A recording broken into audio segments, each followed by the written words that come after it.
पुरुष चीजें एक तरह से करते हैं, महिलाएं दूसरी तरह से। टकराव होता रहेगा क्योंकि आपको एक प्रकार की जगह चाहिए और उन्हें दूसरे प्रकार की। इसे कैसे संभालें? तो ये चीज आपको उम्र बढ़ने के साथ सीखनी होगी।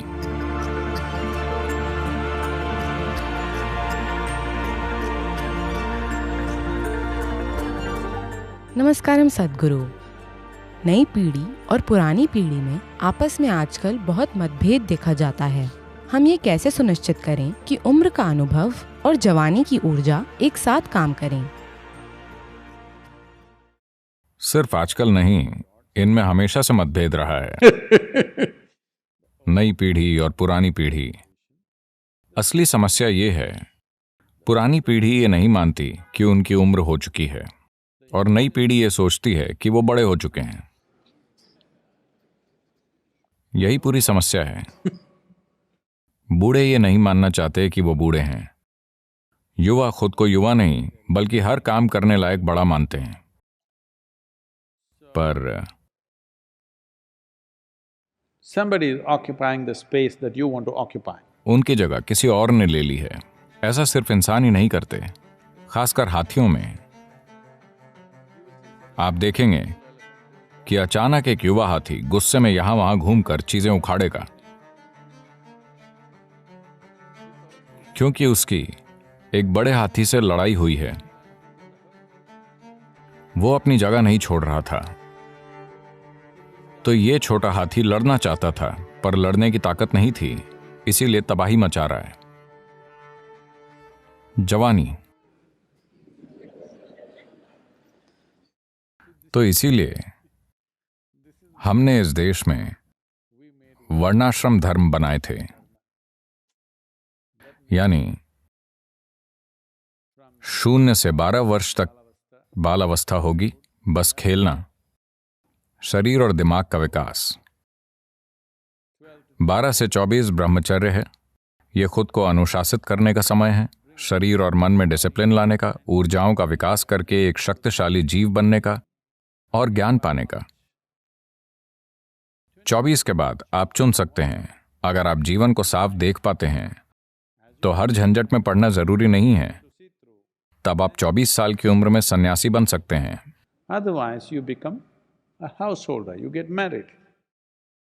वरना आप शादी कर सकते हैं। तो अगर आपने 24 में शादी की 2 cycles of the solar cycle, तो 2 सौर चक्र यानी 24 साल बाद आप 48 के होंगे, यानी आपके बच्चे 18 से 22 के बीच होंगे।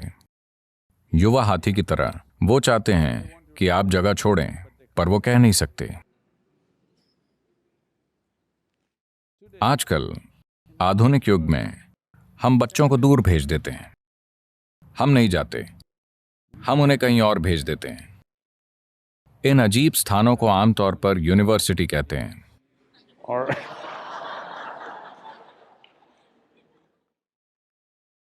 पर उन दिनों जीवन खेती के आसपास ही घूमता था।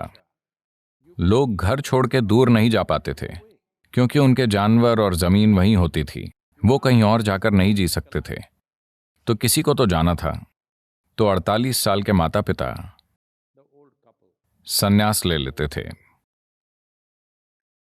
और अलग 2 स्थानों की ओर चले जाते थे।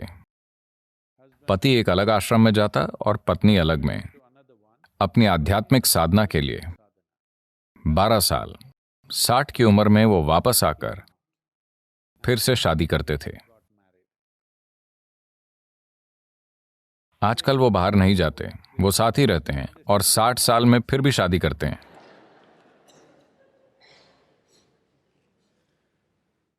नहीं, आपको 12 साल दूर रहना चाहिए। पहली शादी में शायद शरीर और मन की व्यवस्थाएं आप पर हावी थीं। अब वो सब चीजें जा चुकी हैं। 12 साल की आध्यात्मिक साधना के बाद आप एक बिल्कुल अलग तरह के साथ वनप्रस्थ में चले जाते हैं, यानी अपने जीवन का अंतिम हिस्सा वन में जीते हैं।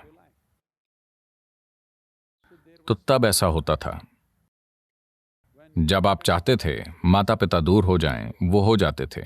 अब वो नहीं जाते, वो चाहते हैं आप चले जाएं।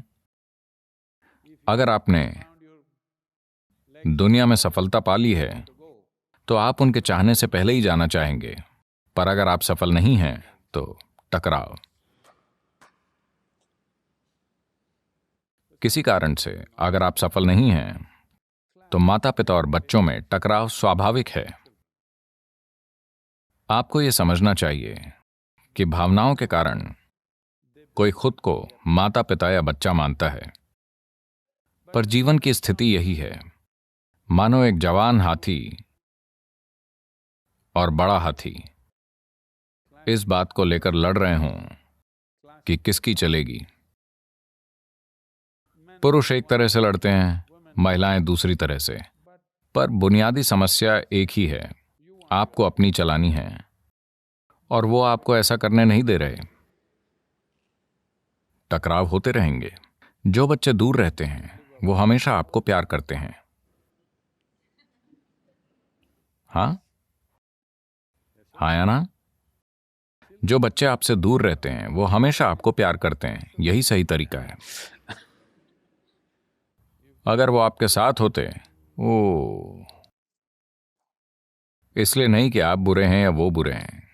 ये इसलिए है क्योंकि आपको अपनी चलानी है और उन्हें अपनी, पर दोनों साथ रह रहे हैं तो तनाव पैदा होगा। तनाव तब नहीं होगा जब आपके बच्चों में बढ़प्पन आ जाए। आप समझे? आपने उन्हें बचपन में परिपक्व बना दिया है तो वो बुजुर्गों के साथ काफी अच्छे से रह पाएंगे।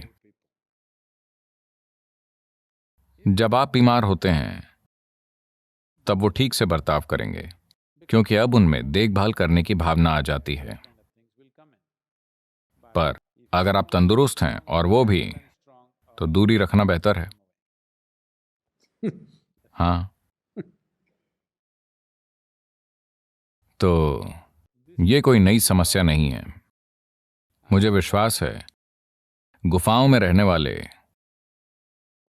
जवान और बुजुर्ग लोगों के बीच भी यही समस्या रही होगी, क्योंकि बुजुर्ग खुद को बुजुर्ग नहीं मानते और युवा खुद को युवा नहीं बल्कि हर काम करने लायक बड़ा मानते हैं। तो कुछ ना कुछ होता रहेगा। इसे कैसे संभाला जाए? तरीका यह है कि बुजुर्ग पीछे हटते जाएं और युवा उनकी जगह लेते जाएं।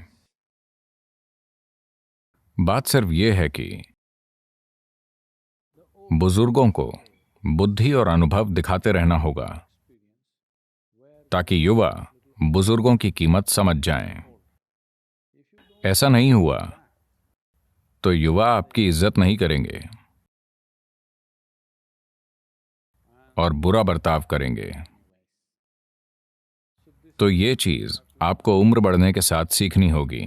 आप में जीवन की समझ और परख है जो उन्हें अभी नहीं है, इसलिए वो आपका सम्मान करेंगे।